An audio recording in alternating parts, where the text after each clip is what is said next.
Think about last night. You got into bed, you lay down, you closed your eyes, and then you woke up this morning. Somewhere in between those two moments, 8 hours disappeared. Gone. Not just forgotten, but completely gone. There's no blurry memory of the night that you can remember. There's no slow fading of memories getting hazier and hazier as the hours went on. One moment you were lying there thinking about something, maybe something totally random, like why hot dogs come in packs of 10, and then nothing. It cuts straight to morning, and yet you have no memory of the actual moment it happened. You don't remember the last thought you had before your brain shut off. You don't remember your eyes getting heavy for the last time. You don't remember crossing the line between being awake and not being awake. Why? This is one of those questions that sounds easy until you actually think about it. You spend about a third of your whole life asleep, which means you've fallen asleep tens of thousands of times. You'd think by now you'd at least know what it feels like. And yet, every single night it happens without leaving a trace. No goodbye, no warning, no last thought you can actually hold on to, just gone. The answer means we have to look into some truly strange parts of brain science. And once you understand what your brain is actually doing during those final minutes before sleep, the mystery doesn't get smaller, it gets stranger. Let's start with what's actually happening in your brain as you fall asleep, because it's way more dramatic than most people realize. Throughout the day, every waking hour, your brain is burning energy, and as this energy gets used up, it makes a chemical called adenosine. Adenosine builds up slowly and steadily from the moment you wake up, piling up in your brain like a bill you're not allowed to pay off until bedtime. The longer you're awake, the more adenosine piles up. And adenosine doesn't just sit there quietly. It actively slows down the brain's alert systems, pulling down the parts that keep you awake, gradually making you feel heavier, foggier, and more desperate to lie down. This is why you feel tired after a long day. This is also, by the way, why caffeine works. Coffee blocks the parts of the brain that read adenosine, so your brain can't sense that you're exhausted. You're not actually getting more energy from coffee. You're just temporarily stopping your brain from knowing how tired it is, which is a fun thing to think about when you're on your 4th cup of the day pretending you're fine. Along with the adenosine building up, your circadian rhythm, your body's internal 24-hour clock controlled by a tiny part of the brain called the suprachiasmatic nucleus, starts turning down its alert signals as night gets closer. A part of the brain called the pineal gland releases a chemical called melatonin. Your body temperature drops a little. The chemistry of your brain starts to shift, tipping the balance away from being awake and towards sleep. And then, when everything is right, a kind of switch flips in your brain. Nerve cells in a part of the brain called the ventrolateral preoptic nucleus, a small cluster of cells in the hypothalamus, start actively shutting down the systems that keep you awake. They quiet down the alert centers. They calm the signals sending chemicals like norepinephrine, serotonin, and histamine through your brain that normally keep you alert. The brain basically talks itself down from staying awake. And at some point during all this chemical back and forth, something important happens to your thalamus. And this is where the memory piece starts to make sense. Your thalamus is, under normal waking conditions, like a relay station in your brain. Everything you see, hear, feel, and sense passes through it on its way to your cortex, the thinking part of your brain.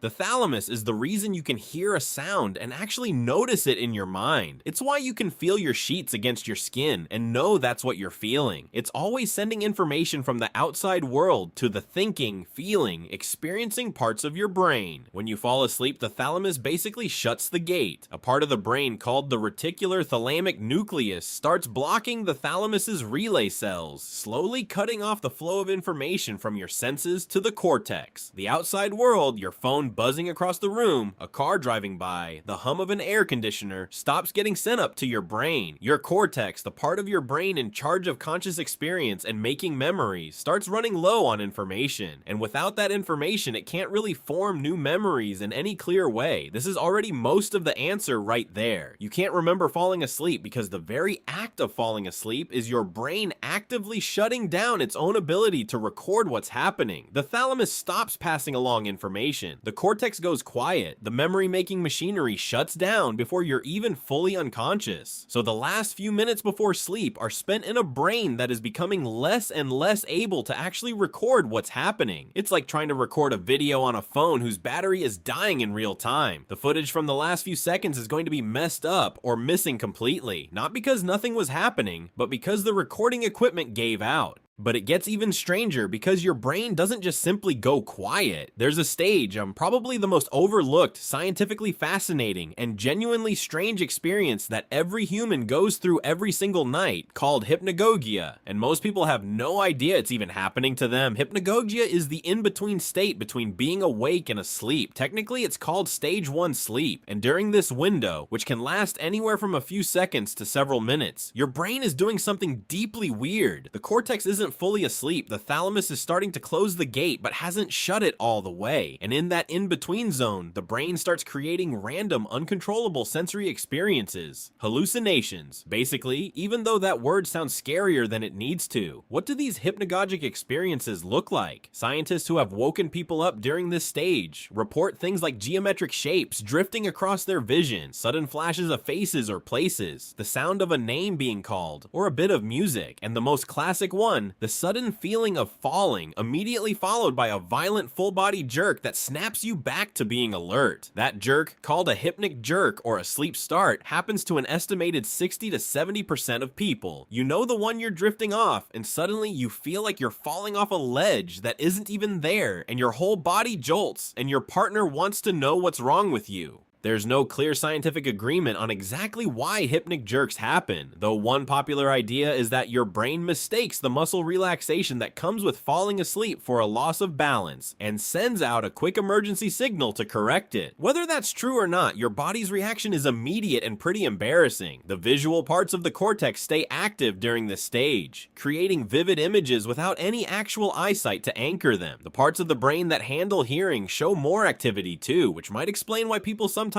hear words or sounds that aren't really there. But here's the key thing. Most people wake up the next morning with zero memory of any of this. Not because it didn't happen. It definitely happened. But because the brain's memory systems were already shutting down while it was happening. The hippocampus, the brain's main structure for turning experiences into long-term memories, is in a state of change during hypnagogia. Some research suggests that stage 1 sleep, the hypnagogic stage, is actually linked to more forgetting instead of more memory making. So you actually lived through a real hallucination, maybe complete with geometric light shows and a dramatic false feeling of falling, and you remember none of it every single night without fail. Here's what makes this even harder to wrap your head around. This process isn't a clean, sharp line between being awake and being asleep. It's messy and gradual, and different parts of your brain don't all cross that line at the same time. Sleep scientists describe the start of sleep as something that happens locally, part by part. Some areas of the cortex can slip into something like a sleep state, while other areas are still showing signs of being awake. This is why, if you've ever caught yourself nodding off somewhere embarrassing, your classroom, a really long meeting, a boring wedding, you sometimes have a fuzzy sense of something happening just before you jolted awake. Your motor cortex, which controls movement, might have been more awake than the front part of your brain. Your hearing centers might have still been picking up sounds, while your front brain regions had already checked out. The result is that the exact moment sleep begins, the moment you'd need to remember in order to remember falling asleep, isn't really a single moment at all. It's a slow, region by region shutdown. By the time the parts responsible for memory making and self-awareness go offline, the parts responsible for recording that change have already stopped working. The watcher is the last thing to go, and it goes before it can write anything down. It's a bit like trying to film yourself falling asleep by holding the camera. Eventually, the hand holding the camera relaxes, the camera falls, and the last few frames just show the ceiling spinning away as it hits the ground. Whatever happened in those final moments didn't get captured clearly, and the camera definitely wasn't rolling anymore by the time things finally went still. Now add to all of this the fact that sleep itself doesn't really want you to hold on to the experience of falling asleep. Sleep is, among many other things, a memory organizing process. During the night, your brain picks out certain memories from the day and makes them stronger while quietly getting rid of others. It's basically doing maintenance, keeping what it thinks will be useful and cutting what it doesn't. Research has shown that this process is very selective. Sleep doesn't just blindly keep everything. It makes choices about what's worth keeping. The experience of drifting off into sleep, those dim, drowsy, fading final minutes of being awake, is from the brain's point of view probably not high on the list of things worth keeping. It has no useful information, no emotional meaning, nothing important for survival. It's just the feeling of lying in the dark, getting hazier and hazier. Your brain is a strict, no-nonsense editor, and it has decided across the entire human species every single night in all of recorded history that the experience of falling asleep is content that ends up cut out completely. Meanwhile, the hippocampus, which remember is key to forming new memories of things that happened to you, actually shows some interesting activity during the shift into sleep, including what scientists think might be a kind of fast memory processing. But these aren't memories being formed, these might be recent memories being sorted, tagged, and reviewed. The hippocampus during the start of sleep is like an overnight editor going through the day's footage and deciding what makes it into the final version. And the act of editing isn't itself part of the movie. There's also a strange, thoughtful side to all of this that's worth sitting with for a moment. The fact that you can't remember falling asleep means there's a regular nightly gap in your personal experience that you're completely unaware of. You feel like a continuous being, living through one connected string of awareness from the moment you wake up to the moment you go to bed. But that string is broken every single night, and you don't notice because the part of you that would notice is the very same part of you that shuts off.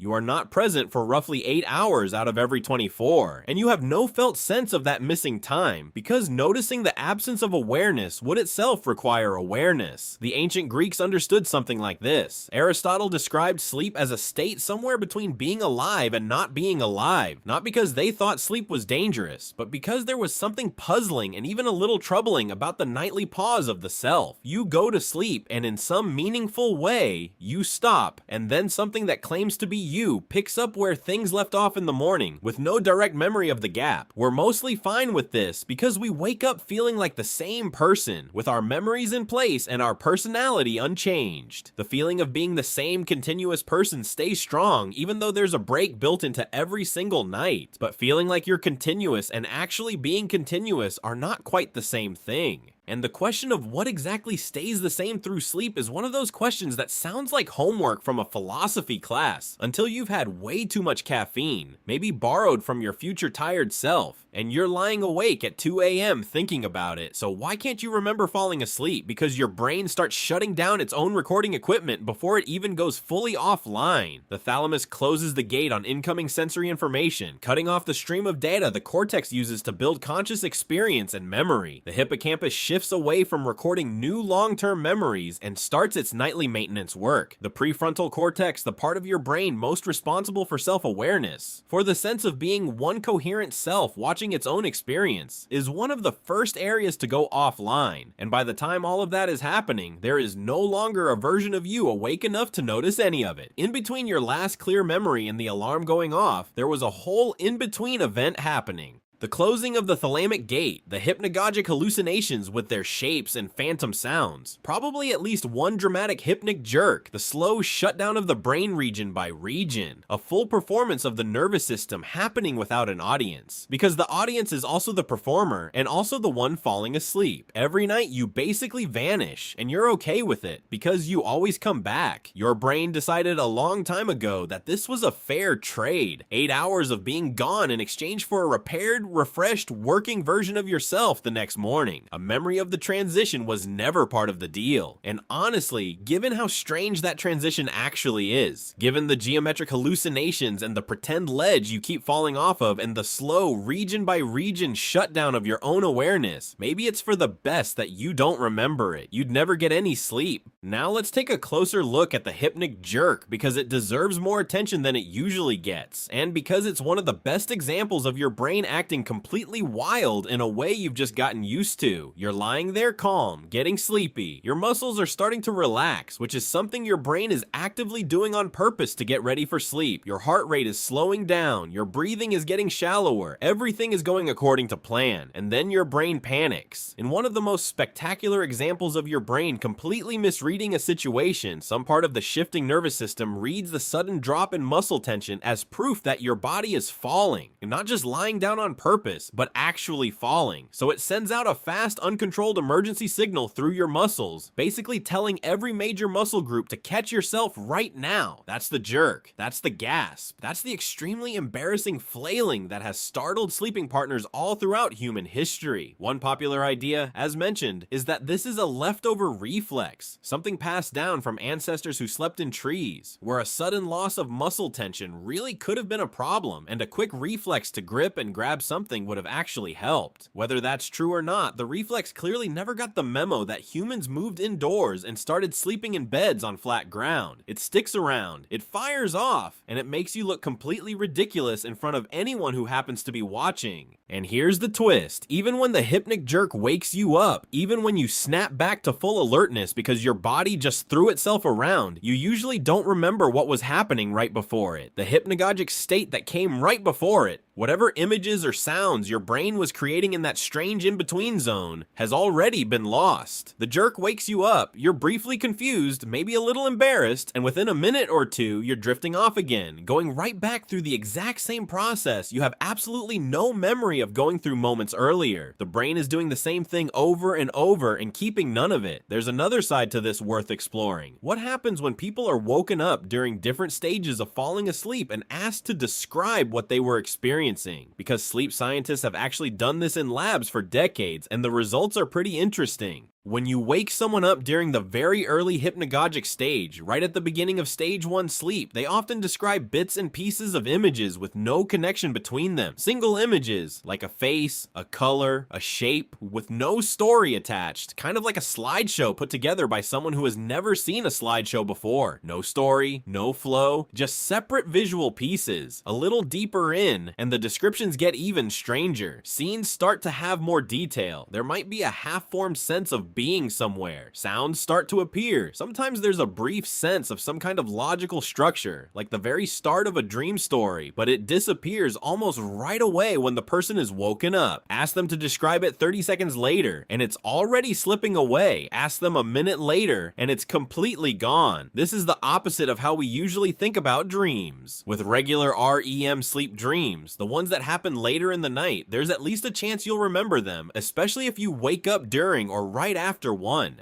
The hypnagogic experiences that happen when you first fall asleep are so fragile, so loosely held onto, that they basically only exist in that exact moment and then disappear. In a way, they're the least sticky memories the human brain ever creates, which is really saying something given how bad we already are at remembering things in general. What this means is that you have a nightly experience that is strange, dreamlike, and completely your own, and you will almost certainly carry zero proof of it into the morning. Night after night, your brain puts on its own private light show and then immediately erases the recording. One more layer here, and then we can bring this all together. There's an idea in sleep science sometimes called sleep state misperception or paradoxical insomnia. It describes people who are absolutely convinced they barely slept, who wake up certain they were awake for most of the night, even though actual measurements from sleep labs show they were asleep for a completely normal amount of time. And while this sounds like the brain just being unreliable, which it really is, it points to something important. Our sense of whether we're awake or asleep is genuinely not something we can fully trust. Some people swear they heard every minute of the night going by. They insist they were awake, lying there unable to sleep. But the EEG, the brainwave measurement that objectively shows sleep stages, tells a different story. They were actually in stage 1, stage 2, maybe even deeper stages of sleep, while their own sense of things told them they were still fully awake. The brain can be in a measurable sleep state while still telling the conscious mind, or whatever's left of it, we're definitely awake, this is fine, we're not asleep at all. Which means the question, when did you fall asleep, might not even have a clean answer. Not just as a philosophical question, but as a scientific one, because your brain's actual state and your brain's story about its state can be two completely different things. The machinery can slip into sleep mode while the little narrator in your head is still running its commentary, insisting it's awake, until eventually even the narrator quietly steps away from the microphone, and the commentary just stops, and you don't notice because you're already asleep. So here's the full picture. You can't remember falling asleep because it involves a chain of overlapping steps that together wipe out the conditions needed for making memories before you're even unconscious. Adenosine, melatonin, and a whole cascade of brain chemicals tip your brain away from being awake. The hypothalamus flips the alertness system toward off. The thalamus closes the gate on sensory information, cutting off the stream of data heading to the cortex. The hippocampus shifts away from recording new experiences. The prefrontal prefrontal cortex, the most in-charge part of you, the part that keeps you self-aware and monitors what's happening, powers down, and somewhere in all of that, the part of you that could actually record the experience stops existing before the experience is even fully over. The hypnagogic hallucinations come and go, unremembered. The hypnic jerk fires and fades. Your brain waves slow down, moving from alert beta waves through relaxed alpha waves into drowsy theta waves, and the whole transition happens without a witness.